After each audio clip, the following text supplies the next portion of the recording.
Lolly. What a main event this is. Got a leather project I'm going to finish up probably today or tomorrow. Mr. Jake. So if you're watching, that's how your project is looking. Here's all your pockets. Main money pouch. It's lined. So it needs holes punched, bunch of lacing, sewing, and some stain. To talk about some targets. So I did a load test with Winchester 748. It's a relatively slow single base ball powder, and I really was curious what it would do. I had data close to this for BLC2, and I just wanted to see how 748 does. 748 is a weird powder. Like, sometimes it really surprises you what it does and what it does nicely. So I started off with 25.5 grains with the 87 grain VMAX, and I ran into pressure signs at the max charges, but not a ton. And so I would call this a max charge, and some of these groups are looking like there's a little promise there, but they're highly compressed charges. It's just not something I really wanted to fool with. Then with the 75 grainers, you can see groups were absolutely horrific, and I just wasn't happy with it. I didn't even bother to measure these because they were so bad, and I was kind of disappointed with it as a whole. But the load data is still good, and I think it's worth having. So our velocities with the 87 grain, we actually got close to what I wanted. We got to 2,500 feet per second, which for an 87 grain bullet out of the UPC, that's a pretty good velocity.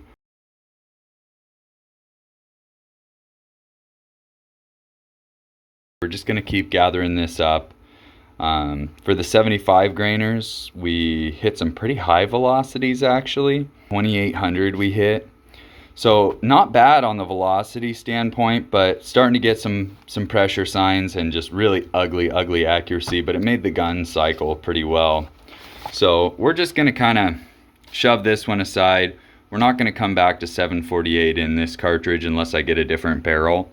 Next, what I did was, because I'm running out of case capacity here, and I'm gonna have to maybe get with the barrel maker, the guy that made this barrel for me, and have him make some adjustments to the gas port, because this cartridge is supposed to be optimized for fast powders, and not super duper fast, but around this area. And so this is accurate LT32. This is a really short, small extruded powder.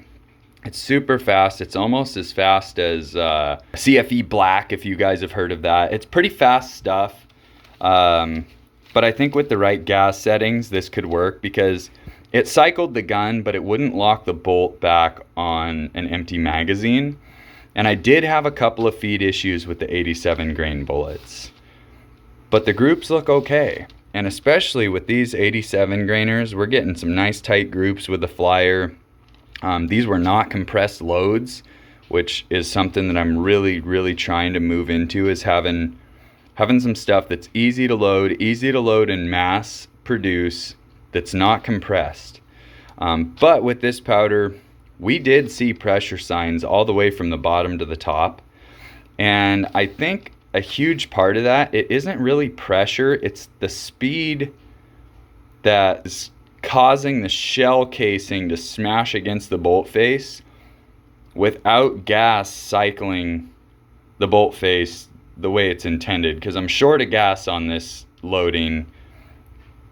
It's just a theory right now, but I did run into some pretty heavy pressure signs, but the primers aren't flat. So by pressure signs, I mean I had really shiny, smeared, and sometimes a little burr where my ejector orifice is, but the primers are still round. So I think that's a symptom of pressure just mashing that brass against that bolt face before enough gas has hit the impingement key to cause it to start cycling the action. So we'll get a look at some of these here.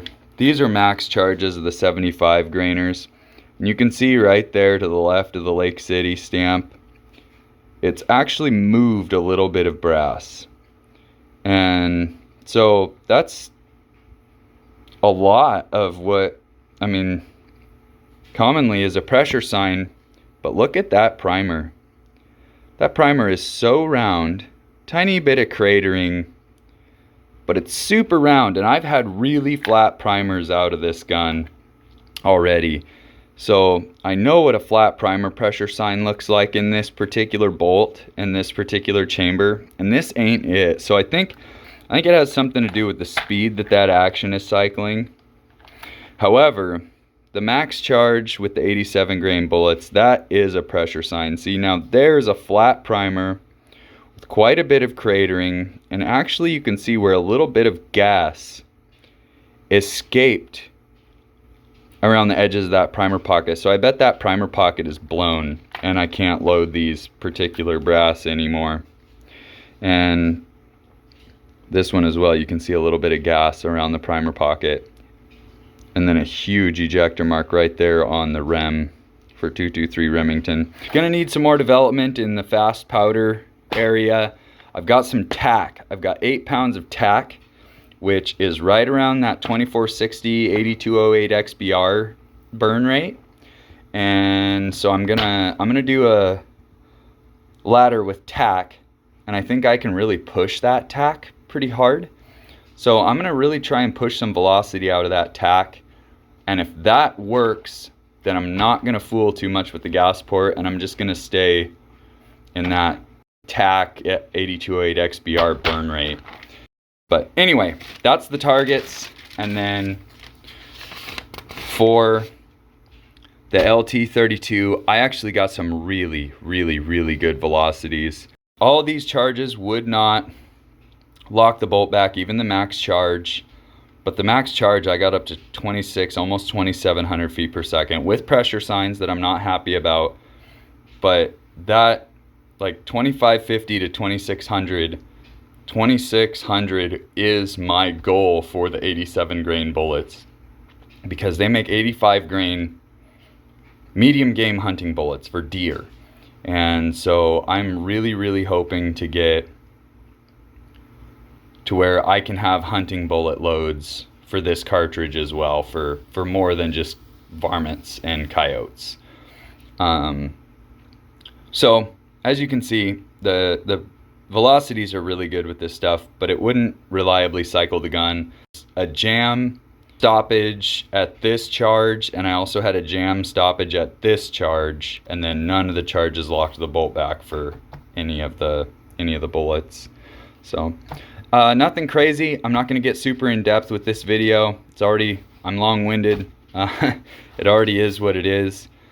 But I'm not going to measure groups or get standard deviations or do averages. I think this is plenty. This is mostly just for my records. And if you guys enjoy learning about the wildcatting process and enjoy watching the journey of taking this wildcat to a commercial round, then glad to have you along.